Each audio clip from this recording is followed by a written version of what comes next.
At first light on April 27, 1521, Steele met Saltwater on the edge of Mactan.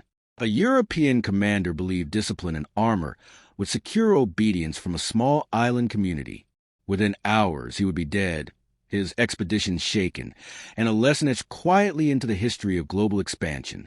The confrontation unfolded on the shores of Mactan Island, part of a network of trading communities in the central Philippines. The island was neither isolated nor primitive. It was integrated into regional commerce linking the Malay world, China, and the wider Pacific. Power here was negotiated through alliances, kinship, and maritime skill. Ferdinand Magellan arrived in these waters commanding ships under the Spanish crown. His expedition sought a western route to the Spice Islands. Months of hardship had reduced his fleet. When he reached Cebu, he entered local politics, aligning with Raja Humabon, who agreed to recognize Spanish sovereignty. On nearby Mactan, one leader refused. Lapu-Lapu, a data responsible for his community's security and autonomy, declined to submit. His decision was not theatrical. It was consistent with regional norms, where allegiance depended on mutual benefit rather than distant authority. Magellan interpreted refusal as defiance. He believed a limited display of force would demonstrate European military superiority and reinforce alliances already formed. The calculation was shaped by experience. Steel armor, disciplined infantry, and gunpowder had proven decisive in other theaters. There was little reason, in his view, to expect a different outcome on Mactan, yet the context differed in crucial ways. The Spanish contingent numbered roughly 60 men. Their ships carried cannons, crossbows, and harquebuses. Their armor offered protection against edge weapons, but their strength depended on mobility, formation cohesion, and the ability to deploy artillery from supportive positions offshore. They approached Mactan before dawn, expecting to land close to shore. Coral reefs and low tide forced the ships to anchor far from the beach. The cannons, central to their tactical doctrine, remained distant and largely ineffective. The soldiers disembarked into shallow water and began the slow advance toward land. The march through thigh-deep surf was physically demanding. Armor absorbed water and heat. Weapons had to be held high. By the time the force reached the sand, fatigue had set in. Formation lines, already stretched by the approach, were less cohesive than intended. Onshore, Lapu-Lapu's fighters waited. Estimates suggest around 1,500 men assembled, drawn from Mactan and neighboring communities. They were lightly equipped with bamboo spears, kampilan swords, shields, and bows. Their advantage lay not in metallurgy, but in familiarity with terrain and the flexibility of their movement. The first exchange favored the Spanish. Gunfire and crossbow bolts caused disruption among advancing ranks. Yet reloading was slow. Powder had to remain dry. Each discharge required time and composure.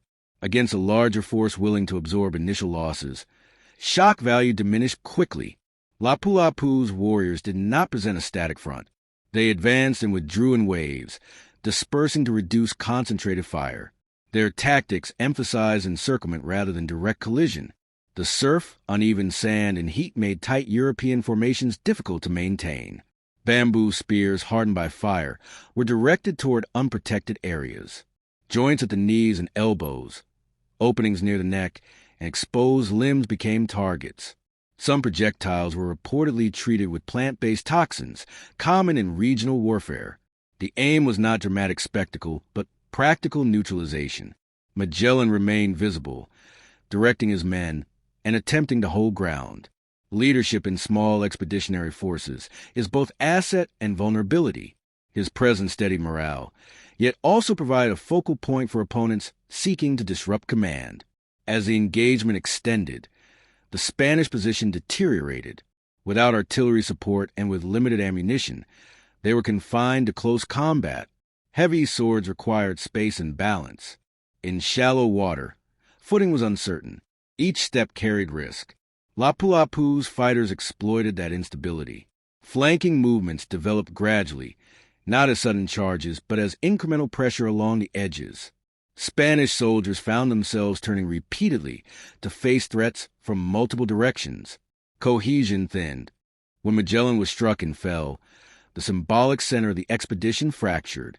Accounts differ on precise details, but consensus holds that he was overwhelmed while attempting to cover his men's withdrawal.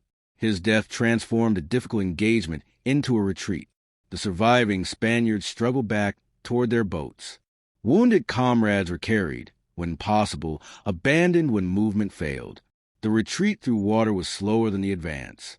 The distance to the ships felt greater than before. By around 7 in the morning, the fighting had ended. 8 Spaniards, including Magellan, lay dead. Several others were injured. Filipino casualties are estimated at roughly 15. The numbers were small compared to later conflicts, yet the psychological impact was profound. For the expedition, the loss of its commander was destabilizing. Leadership passed eventually to others, including one Sebastián de Elcano, who would complete the circumnavigation. But the original vision had been altered. The demonstration of unquestioned dominance had failed. For the people of Mactan, the outcome reinforced local autonomy. Lapu-Lapu restored relations with neighboring leaders, including Raja Humabon, on negotiated terms. Oral traditions later suggested he returned to Borneo. What remains certain is that his community endured. In strategic terms, the battle did not halt European expansion in Asia. Spain would return decades later. Yet colonization of the Philippine archipelago did not begin immediately in 1521. A significant delay followed before Miguel López de Legazpi established a permanent presence in 1565.